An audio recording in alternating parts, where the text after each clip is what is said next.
I want you to listen to something. Hei, nimeni on Edwin. Olen kotoisin Suomesta. Scandinavia, right? Sweden? Norway? Somewhere up there? Finland. And Finnish has absolutely nothing to do with Swedish or Norwegian. Not the same family. Not even distantly related. Now, hear this. Bună, numele meu este Maria. Cum te numești? Eastern Europe sounds Slavic. The rhythm, the softness, wrong. That's a direct descendant of Latin, same family as French and Italian. And now, this. European, Catholic country, Latin alphabet sounds Italian, maybe? That is Arabic, written in Latin letters in a European Union country. And also, this. Welkom in my land. Jy sal daarvan houe. Ek beloof. Dutch? Close. But a Dutch speaker hearing that calls it broken, a child's version of their language. They're wrong. It's a fully evolved language that Dutch simply can't keep up with anymore. And this. Something Eastern European, related to Polish or Czech maybe? Its closest living relative is spoken in Siberia. Every single one of these languages is lying to your ears. And there's a specific historical reason behind each one. An invasion, a migration, an empire that came and left, that sent a language somewhere it was never supposed to go. Welcome to the Airlearn Language Show.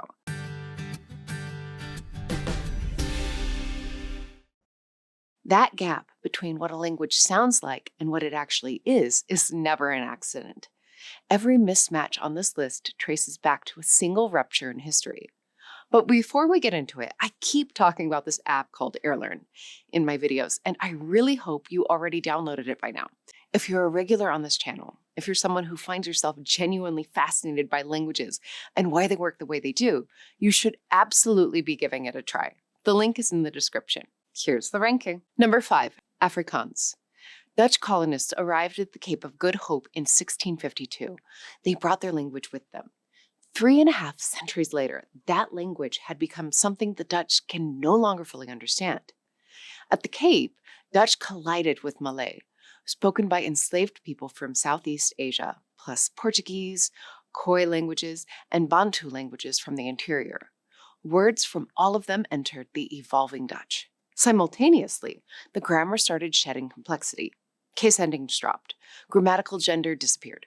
Verb conjugation simplified. The language streamlined itself for a world where multiple communities needed to communicate across linguistic lines. The result sounds familiar to a Dutch speaker the way a dream sounds familiar. You can catch words, you recognize a shape, but you can't quite follow it. Some Dutch speakers may hear Afrikaans as simplified Dutch, but Afrikaans is a fully developed language with its own grammar. Here's the historical twist. For most of its early existence, Afrikaans was dismissed. Colonial elites called it Komboistaal, kitchen language, a servant's Dutch, not worth writing down. Then, Afrikaner nationalists flipped that entirely. Afrikaans became a political weapon, elevated, formalized, installed in schools, and government as a marker of identity.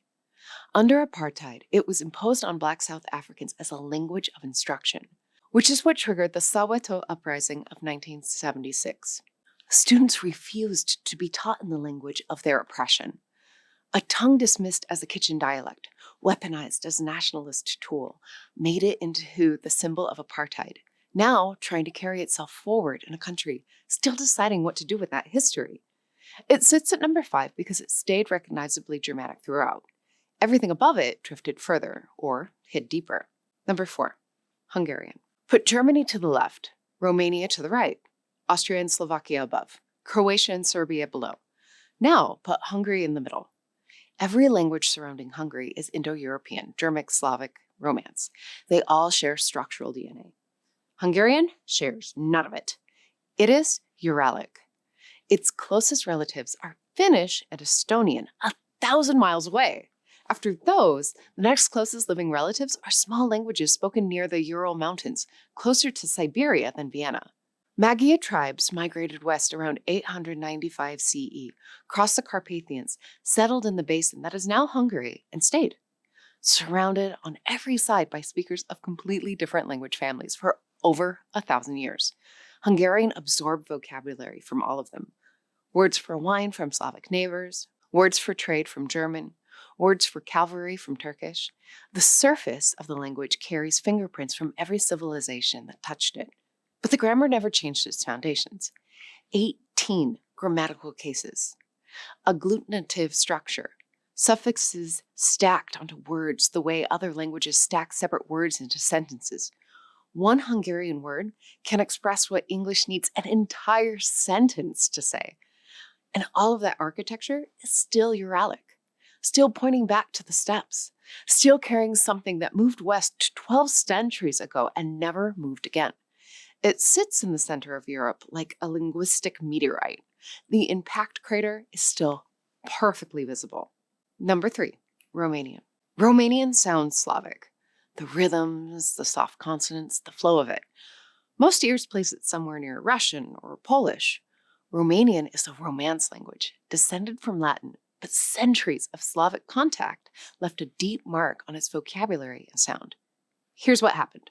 Rome conquered Dacia, modern Romania, in 106 CE and planted Latin speakers there. Then the empire collapsed, and the Latin-speaking population of Dacia found itself completely surrounded by Slavic-speaking peoples with no Roman infrastructure to hold the Latin together.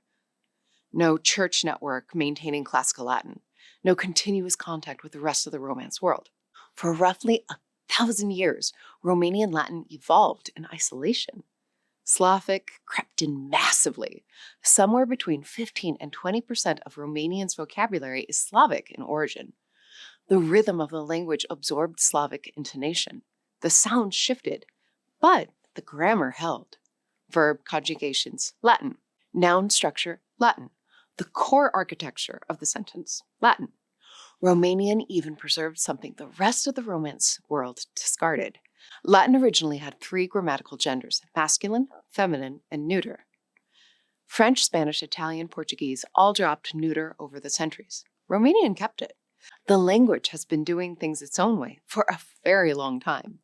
Latin's forgotten Eastern child, hidden behind a Slavic accent, still structurally Romanian underneath. Number 2, Finnish. The language about the map lied about Finnish. It's not related to Swedish or Norwegian in the way those languages are related to each other. Finnish is Uralic, while Swedish and Norwegian are Germanic. Finland borders Sweden to the west and Norway to the north. It shares a map, a climate, and a cultural context with countries whose languages have been related to each other for thousands of years. Finnish has nothing to do with any of them. Swedish, Norwegian, and Danish are Germanic. Finnish is Uralic. Same family as Hungarian, same distant Siberian roots. No shared ancestors with its Scandinavian neighbors. Not even a family resemblance at the structural level. The sound systems couldn't be more different. Germanic languages love consonant clusters. Finnish has almost none.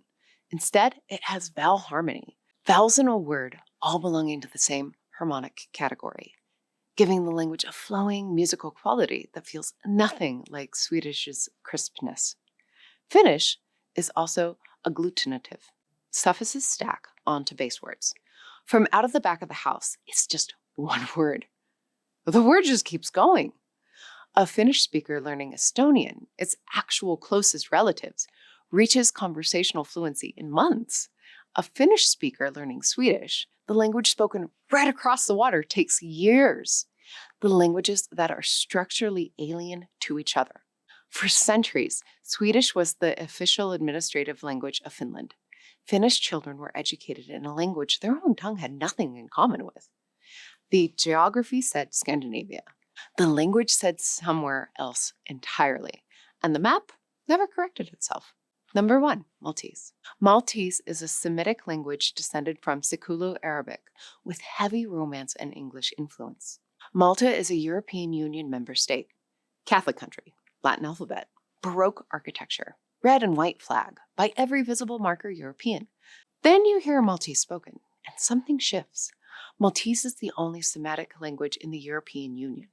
Its grammatical core, the verb system, the root structure, the way words are built, is Arabic. It descends from Siculo-Arabic, the dialect spoken in Sicily and Malta during Arab rule from 870 to 1091 CE. 2 centuries of Arab rule, and the Arabic never left. After the Arabs, Malta was ruled by Normans, then Sicilian dynasties, then the Knights of St. John, then the French briefly, then the British for over a century. Each ruler deposited vocabulary: Italian nouns, French legal terms, English administrative language. Maltese absorbed all of it. Today, a single Maltese sentence might carry an Arabic grammatical structure filled with Italian-derived nouns with an English verb thrown in, written in Latin script. Maltese is not a pidgin. It's not a simplified contact language. It is a fully developed language with a complete grammar and written literary tradition. But the skeleton underneath, the way verbs conjugate from 3-letter roots, the way plurals are formed, the deep logic, how the language works, is Semitic, is Arabic. That is what makes Maltese the most extreme mismatch on this list. Finnish, at least, sits on a map where you can trace the migration routes if you know what to look for. Romanian, at least, uses a Latin alphabet that hints at its origins. Maltese does everything right to look European. Church bells on Sunday, EU passport, and then a linguist sits down with it and finds a Semitic verb system that has been living on a European island for 9 centuries in perfect disguise. Number 1, because the mismatch goes the deepest, and because the history buried underneath it is the one nobody expected to find there. 5 languages, 5 maps that lied. Afrikaans, Dutch that spent 3 centuries absorbing a continent and outgrew the language it came from. Hungarian, walked out of Siberia 12 centuries ago, settled in Central Europe, and refused to become anything other than what it was. Romanian, Latin that survived a millennium surrounded by Slavic countries and came out the other side still Romanian underneath. Finnish, Uralic hiding in Scandinavia, its family on the far side of a map that placed it in the wrong neighborhood. And Maltese, Arabic in a European suit, still Semitic underneath the surface after 900 years. Here's what I keep coming back to. Language is supposed to give you away. What you sound like is supposed to tell people where you come from. Every language on this list defeats that. And in each case, the reason is a specific historical wound, a conquest, a migration, a collapse that sent the language somewhere it was never meant to go. That wound is still inside the language. It has been there for centuries. The language is never just the language. It's always the story of the rupture that made it. Now, of all 5 languages on this list, Airlearn has Finnish. And if this video made you curious about it, that's exactly where I'd start. You already know now the Uralic language hiding in Scandinavia, alien to every country it borders.